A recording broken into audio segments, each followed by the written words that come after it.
Hello, chapitre 7, Andromède Jones, comme Indiana, mais Andromède. Chapitre précédent, Duncan, il a passé un très mauvais quart d'heure dans le bureau de Manuel Ketchum, peau de vache. Alors au début, Duncan, il pensait que peau de vache était l'extraterrestre. Vous savez, il a une liste de suspects dont peau de vache fait partie. Il avait peur que ce soit lui et il avait peur de ne pas ressortir du bureau quand il a été convoqué. Mais il s'avère que peau de vache a fait une espèce de petite speech sur le fait qu'il savait qu'il avait parlé à une journaliste et qu'il trouvait ça puéril, complètement inutile et que ça allait lui attirer plus d'ennuis qu'autre chose. Et surtout, il a réussi à démasquer Duncan pour cette histoire de signal d'alarme qu'il avait tiré avec l'encre sur la main et tout ça. Et donc, Duncan passe vraiment un très mauvais quart d'heure. On lui fait débarquer la police, les pompiers, pour lui dire à quel point il était presque pire qu'un caca de chien sur un trottoir. Et quand il rentre chez lui, bah, il est un peu chafouin parce que du coup, ça retarde un petit peu la mise en œuvre de son enquête. Et surtout, bah, la main qu'il avait, le masque de main qu'il avait, s'est désintégré, mais alors totalement. Et donc, il n'a plus aucune preuve de ce qu'il avance. Donc, il est un petit peu dans l'embarras pour ça. Donc, il est un peu chafouin, hein, il n'est pas bien quand il rentre chez lui. Donc, voilà. Et puis, comme à la maison, il faut être un bonhomme, bah, il ose pas trop chialer et tout. Donc, ça rajoute un peu à sa frustration. Et c'est là que commence le chapitre 7, Andromède Jones, qui est la deuxième prof de sa liste de suspects, car elle aussi c'est une nouvelle dans l'établissement.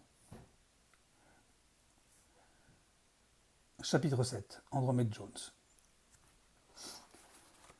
Tout en continuant à me rendre au collège chaque matin, je ne remis pas les pieds dans une salle de classe avant le milieu de la semaine suivante, parce que Peau de Vache m'obligea à rester assis dans son bureau pendant 5 jours d'affilée. Les professeurs m'y envoyaient du travail, auquel je ne comprenais rien. Je ne sais donc pas très bien quel était le but recherché.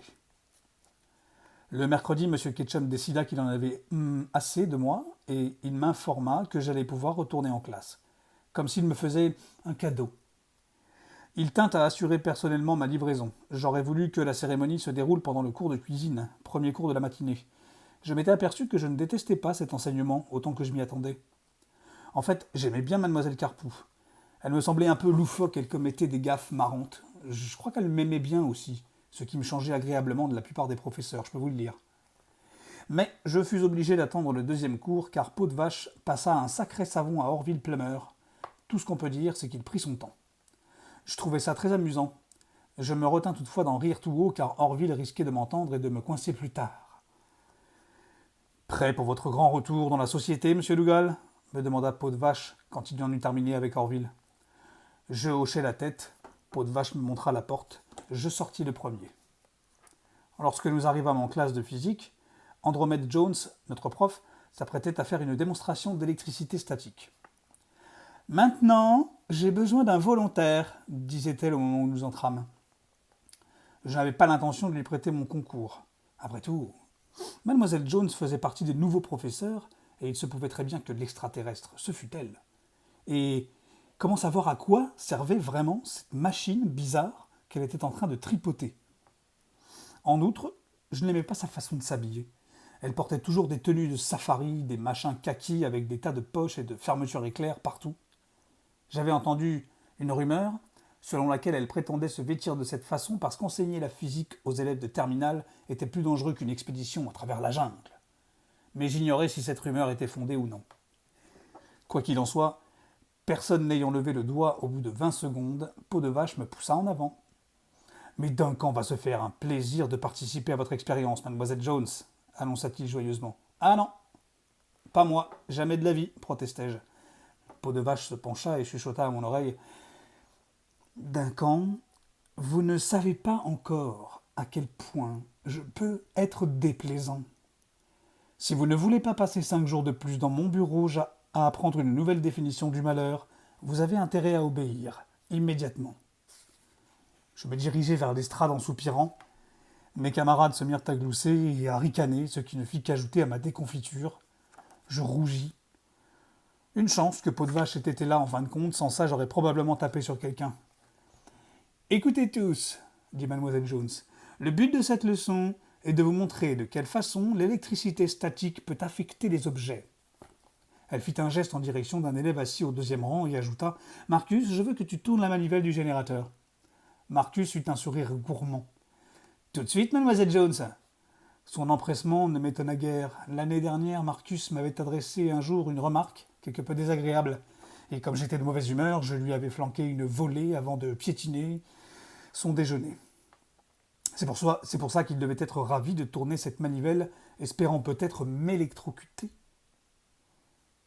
Mademoiselle Jones me fixa un casque transparent sur la tête, orné de motifs représentant deux éclairs. Du sommet et des deux côtés jaillissaient d'étranges protubérances métalliques. Elle ordonna alors à Marcus de commencer à tourner la manivelle. Un frémissement me parcourut le crâne. Ma chevelure se mit à s'agiter, comme si une brise lui soufflait dessus. 3 secondes après, toute la classe se tordait de rire. Je suppose que j'avais l'air ridicule, avec mes yeux ronds comme des soucoupes et mes cheveux dressés sur la tête. Mais ridicule ou pas, je hais les gens qui rient de moi. J'aurais volontiers piqué une crise et tout cassé, seulement Peau de Vache était toujours là. Je maîtrisais donc ma colère, mais la coupe était pleine. Je n'allais pas lever le petit doigt pour sauver le monde. Les extraterrestres pouvaient venir et emporter tout le collège si ça leur chantait. Soudain, je cessai de penser à ceux qui se moquaient de moi. Il se passait quelque chose de curieux. Je ressentais un picotement à l'intérieur du crâne, comme si une procession de fourmis en faisait le tour. « Ça suffit, Marcus, dit mademoiselle Jones, tu peux t'arrêter. » Marcus donna encore 1 ou 2 tours de manivelle à tout hasard. « Marcus, aboya mademoiselle Jones, arrête immédiatement !» Marcus lâcha la manivelle. Il avait l'air de quelqu'un à qui on vient de voler ses bonbons. Je me promis de lui casser la figure dès que j'en aurais l'occasion. La classe riait toujours. Les joues en feu, je regagnai ma place. Je tentais de prêter attention aux explications de mademoiselle Jones, mais ma tête bourdonnait encore. J'en voulais à notre professeur. On aurait dû lui interdire ce genre d'expérience. Après l'école, il me vint une idée. C'était assez surprenant, car ça ne m'arrivait pas très souvent. Mon idée était d'aller m'entretenir avec madame Schwartz, à notre ancienne école. Victime de l'extraterrestre l'année dernière, emprisonnée par lui dans un champ de force, madame Schwartz me croirait peut-être quand je lui raconterais ce que j'avais trouvé dans la benne. En chemin, j'aperçus un groupe d'élèves de 6e devant la pharmacie. Ils étaient en train de bavarder paisiblement, mais quand ils me repérèrent, ils se mirent à huer et à siffler. Suzanne Simmons émergea du groupe et se dirigea vers moi. Elle planta son index au milieu de ma poitrine et me dit « Je savais que t'étais minable, Duncan, mais je pensais pas que tu descendrais aussi bas. J'ai connu des vers de terre que je respecte plus que toi. » Je la regardais, stupéfié. Qu'avais-je donc fait ?